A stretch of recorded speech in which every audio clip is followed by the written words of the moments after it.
Another really good bill that Conduit supported that also had to do with lobbying was House Joint Resolution 1006, and it would have stopped taxpayer-funded government lobbying. Another really good, just common sense piece of legislation, and that one actually got nowhere. Talk to us about that one. With full admission, the filing it as a constitutional amendment was meant more to just have a conversation. I've Sure. seen this came to me not from an individual constituent, but I've seen other states, specifically in the South, that have taken up this issue, and I thought, let's start the dialogue. Yeah. Filing a bill is a great way to do that. I knew that there were other constitutional amendments that were very worthy of consideration, and I've made comments publicly about the referral to the ballot initiative. I think as long as it's a tool in our toolbox, it should be very held tightly to the people. So I respect that some of those other ones made it out, and I was very happy to support them.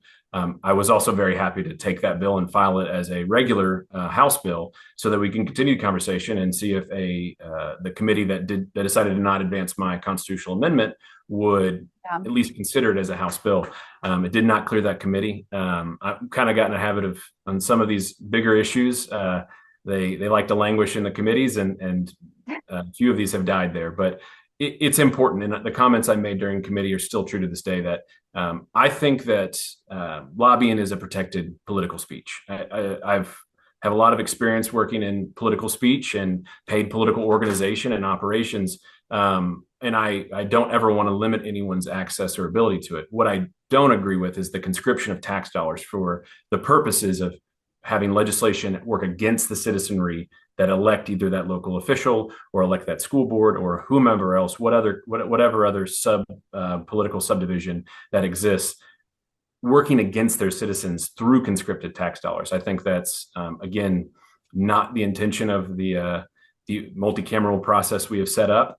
It should be that citizens have recourse to appeal to their government, either that through the ballot or through the ballot in their elected officials. And then they should be able to politically voice the issues they have and the legislation they'd like to see carried and passed. You know, paying into a larger organization that then it uses influence peddling or personalities to help gain political favor, I don't think should take place. So that was a bill I was very happy to file as a constitutional amendment. Also very happy to file it as a House bill. I'm not sure where that one is, where it will end up in the next session, but it was a fight I was willing to have.